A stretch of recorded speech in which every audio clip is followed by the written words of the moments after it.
মা আমি চলে আসলাম পিসির বাড়ি। ঢুকতেই গেটে মার ফোন, ছেলে তো বাড়ি গেল তো আমাদের বাড়ি, তার জন্য মাকে ফোন করেছে। তারপর সিঁড়ি দিয়ে নেমে ভিতরে ঢুকলাম। ভিতরে ঢুকে অসম্ভব সুন্দর সাজিয়েছে জগন্নাথকে, দেখতেই পাচ্ছেন কি সুন্দর করে সাজিয়েছে, খুব সুন্দর লাগছে। এই ঘরটা পুরো এসি, ভেতরে ঢুকে একটুখানি ভালোও লাগলো কারণ প্রচুর গরম পড়েছে।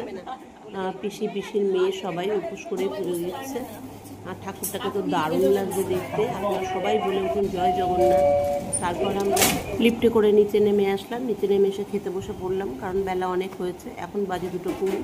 খিচুড়ি করেছিল আর বেগুনি করেছিল আর একটা নিরামিষ সবজি করেছিল আর আলুর দম করেছে। এত সুন্দর খেতে হয়েছে খিচুড়িটা, আমার তো ভীষণ ভালো লেগেছে। কিন্তু খিচুড়ি তো বেশি খাওয়া যায় না, এই গরমে তো আরও ভালো লাগলো না, একবারেই নিলাম।